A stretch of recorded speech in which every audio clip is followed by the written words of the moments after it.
one of the elements of where they want to take the world is a third world war, which they wish to involve Europe, the United States, and well, Canada, North America, and Russia and China. I was told by insiders in the 1990s in America that the plan was to lead to a conflict involving China. For this reason, in the 1800s, letters were written, and particularly one particular letter, between two high-level players in the secret society network, in which the 3 world wars were described of where they were going to go. And this letter included the detail of countries that would be involved and how it would be started. And it described the First World War, with the Germans brought into conflict with the rest of Europe and America. It described the Second World War in the same terms and said it would lead to a Jewish state in Israel. And the Third World War would be triggered out of the Middle East, involving Israel as the trigger, and would bring about the final global conflict, which would lead to them being able to offer the solution to stop this ever happening again, which would be a world government and a single world army. And the idea of that is to say, if we have a single world army and we bring an end to national armies, then we can't ever again have a war. What they won't tell you is those that have manipulated the war will be the same people that offer the solution to the war, which is exactly the structure of control that they want. And I feel very strongly that Georgia, I'm not saying this war's going to happen tomorrow, but Georgia was a move on the chessboard in this direction. And I'll tell you a story that happened to me in England which relates to this. And it seems, you know, quite a minor story until it starts to play out.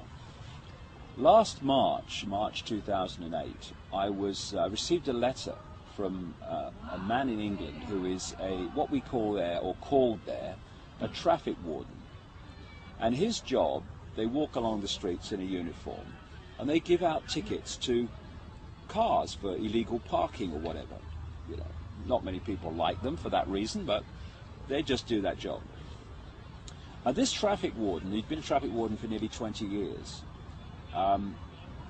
He wrote to me because he read my books, and he said, look, there's something I don't understand, and there's something that's really bewildering me. He said, I've been called in by my boss, and I've, like my colleagues, he said, I've been given 3 cards, authorization cards. He said, one of the cards is to give me authorization to be a traffic warden. Okay. But the second card was what they call in Britain a pace card, and that carries the words that policemen have to say by law when they're arresting somebody. And the third card was the authorization of this man and his colleagues, traffic wardens, to go into private property without permission.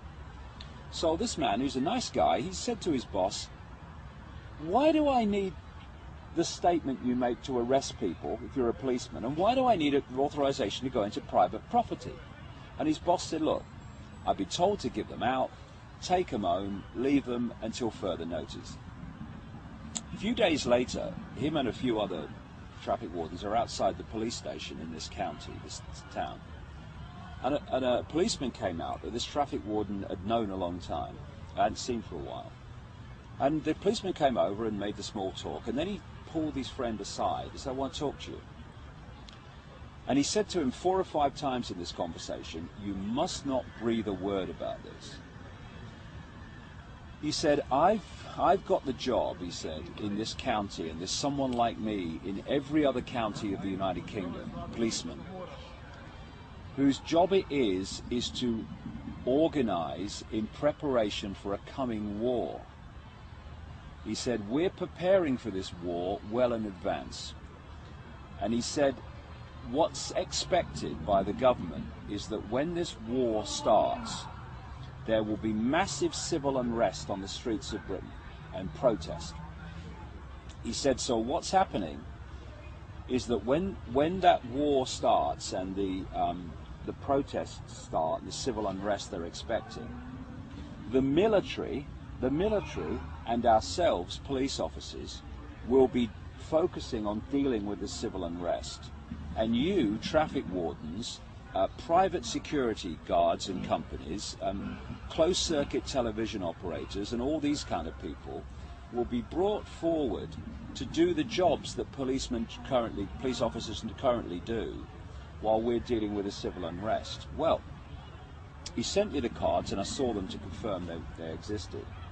A few days after he contacted me, the British government announced that they were going to redesignate and rename traffic wardens civil enforcement officers, and they were going to give them powers, some of the powers currently that the police have.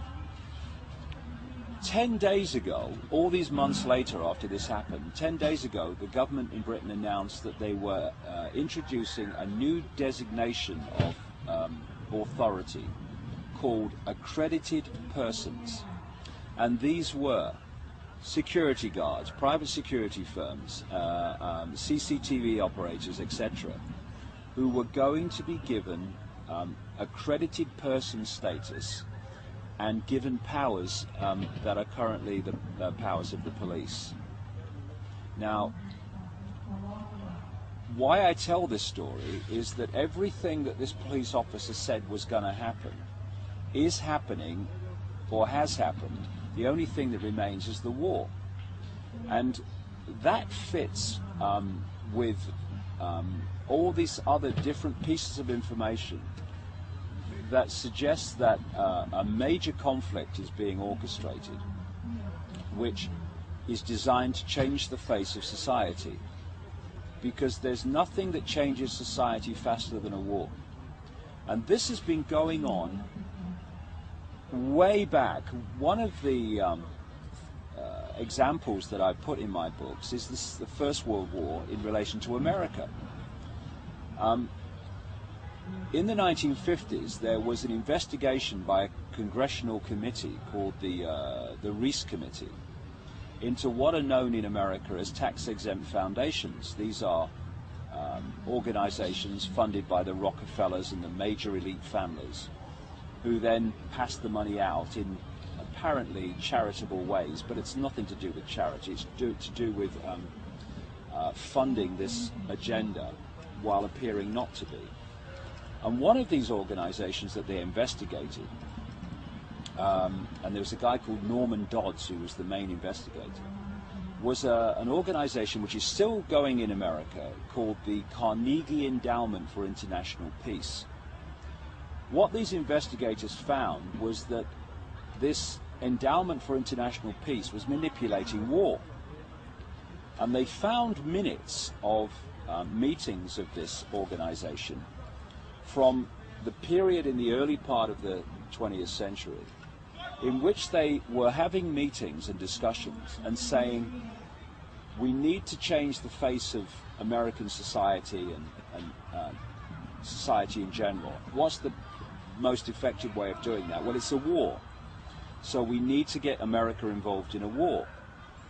And Woodrow Wilson was the president of America at the time, and it's actually in the minutes of this organization that they sent messages to Woodrow Wilson telling him not only he must get involved in this war in Europe, but that he must stay in it for as long as it takes for American society to change in a way that's never going to change back again. And if you look at the world after a war, it's never the same as it was before, especially world wars. And they want this Third World War to change the face of global society to the point where they can introduce this centralized global structure. As they used to say in the 1960s with the Vietnam War, what would happen if we had a war and no one turned up? There'd be no war. What these people do is they declare wars and they get the rest of us to fight them. What we've got to do is stop fighting them and stop falling for this scam. Because if we do, if we go into this Third World War, then, you know, goodbye freedom.